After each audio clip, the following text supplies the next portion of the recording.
नमस्कार दोस्तों, कैसे हैं आप सब। आशा करती हूँ आप सभी स्वस्थ और खुशहाल होंगे। हमारे बुलेट स्टोरी चैनल में आप सभी का हार्दिक स्वागत है। आज मैं हनुमान जी के बारे में जानकारी दूंगी कि हनुमान जी राम की सौगंध खाकर राम से ही लड़ने चले। मर्यादा पुरुषोत्तम भगवान श्री राम के परम भक्त श्री हनुमान जी के बारे में हम सब जानते हैं। यह भी जानते हैं कि दशरथ नंदन राम हनुमान के हृदय में बसते हैं। लेकिन क्या आपको पता है कि एक बार हनुमान जी श्री राम से ही लड़ने पहुंच गए थे। आप सभी सोच रहे होंगे ऐसा कैसे हो सकता है, लेकिन ये सत्य है और इस घटना का जिक्र श्री राम कथा में भी सुनने और पढ़ने को हमें मिलता है। लेकिन इससे भी ज़्यादा हैरान करने वाली बात यह है कि जब हनुमान जी श्री राम से लड़ने के लिए तैयार हुए तो उन्होंने सौगंध भी श्री राम की ही ली। तो जानते हैं कि ऐसा क्या हुआ था कि श्री राम के परम भक्त हनुमान जी को उनसे युद्ध करना पड़ा। एक बार सुमेरु पर्वत पर सभी संतों की सभा का आयोजन हुआ। केवट देश के राजा सुकंत भी उसी सभा में संतों का आशीर्वाद लेने जा रहे थे। रास्ते में उन्हें नारद जी मिले। राजा सुकंत ने उन्हें प्रणाम किया। इस पर नारद जी ने उन्हें आशीर्वाद देकर यात्रा का प्रयोजन पूछा। राजा सुकंत ने उन्हें संत सभा के आयोजन की बात बताई। इस पर नारद मुनि ने कहा कि ये तो बहुत अच्छा है, संतों की सभा में जरूर जाना चाहिए। ऐसा कहकर सुकंत को जाने का आदेश दिया।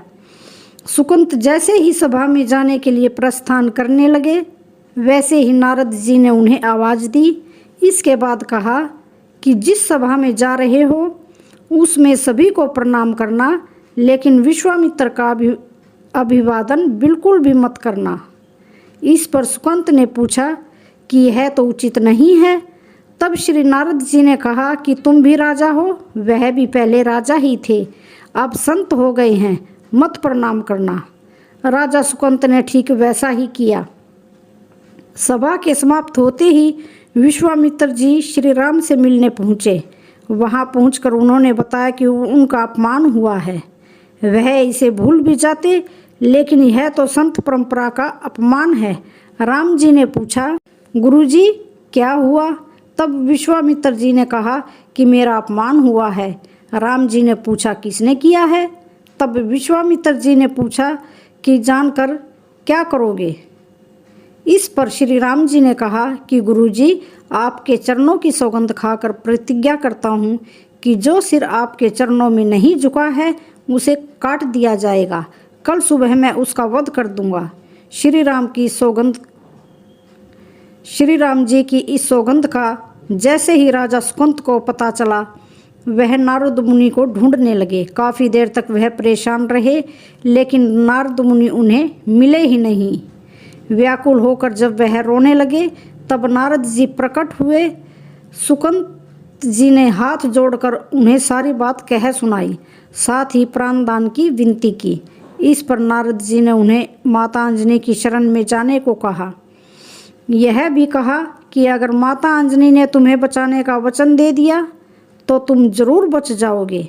लेकिन यह भी कहा कि वह किसी को भी इस बारे में बताएंगे नहीं। राजा सुकंत के रोने की आवाज़ सुनकर माता अंजनी बाहर आई। तब राजा सुकंत ने कहा कि माता, मुझे बचा लो, नहीं तो विश्वामित्र जी मुझे मार डालेंगे। इस पर माता अंजनी ने सुकंत को उसके प्राण बचाने का वचन दे दिया। उन्होंने कहा कि तुम अब शरण में हो, तुम्हें कोई नहीं मार सकता।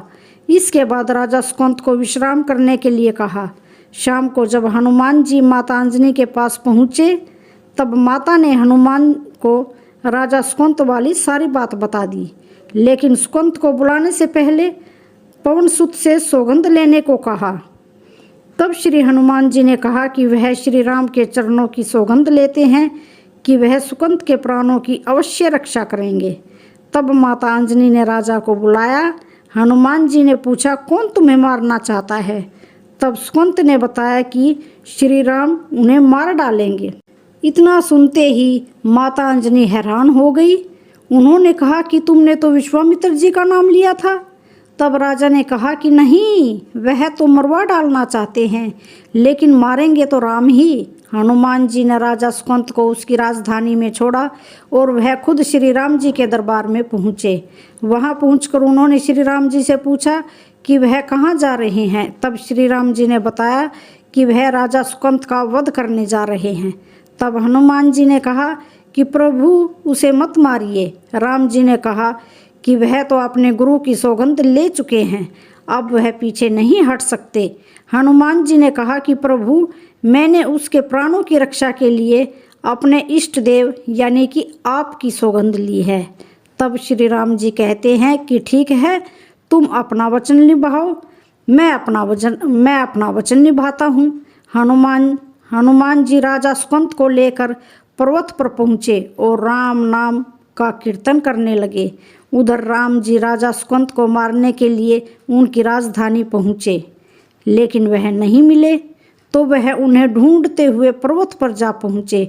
वहाँ पर हनुमान जी राम मंत्र का जाप कर रहे थे। राम जी को देखते ही राजा सुकंत डर गए।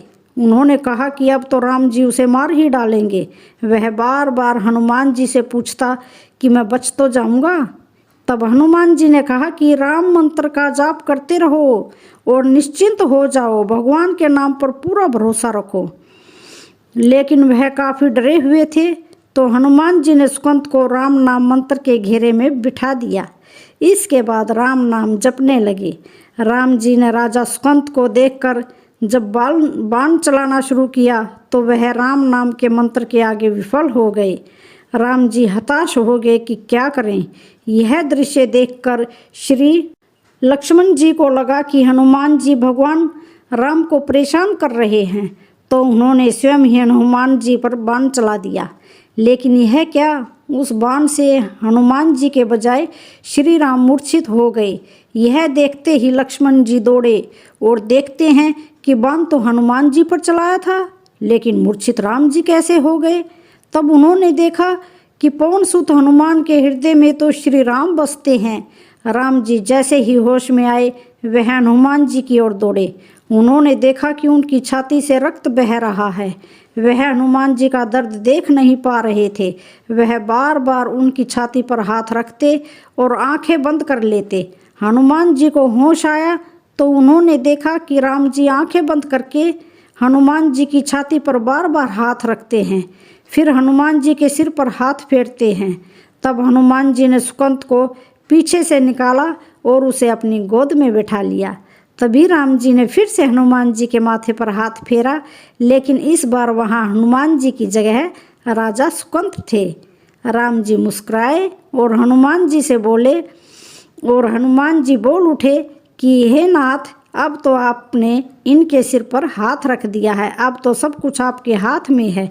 इसकी मृत्यु भी और जीवन भी आप ही सुकंत के जीवन की रक्षा करें। राम जी ने हनुमान जी से कहा कि जिसे तुम अपनी गोद में बिठा लो उसके सिर पर तो मुझे हाथ रखना ही पड़ेगा, लेकिन गुरु जी को क्या जवाब दूंगा। तभी हनुमान जी को विश्वामित्र आते हुए दिखाई दिए। उन्होंने राजा सुकंत से कहा कि जाओ, जब प्रणाम नहीं किया था अब कर लो। राजा ने दौड़कर विश्वामित्र जी का अभिवादन किया। वह भी प्रसन्न हो गए और बोले, राम इसे क्षमा कर दो। मैंने इसे क्षमा कर दिया, क्योंकि संत का काम मिटाना नहीं बल्कि सुधारना होता है। यह भी सुधर गया है। उन्होंने सुकंत से पूछा कि संत का सम्मान न करने की सलाह तुम्हें किस कुसंग में मिली। राजा सुकंत विश्वामित्र से कुछ कहते कि इससे पहले ही नारद मुनि वहाँ प्रकट हो गए। उन्होंने सारी बात बता दी। तब विश्वामित्र जी ने पूछा कि तुमने ऐसी सलाह क्यों दी।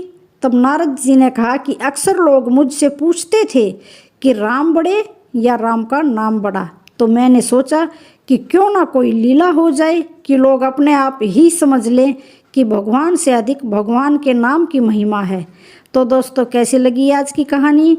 वीडियो अच्छी लगे तो चैनल को लाइक शेयर सब्सक्राइब ज़रूर करें। धन्यवाद।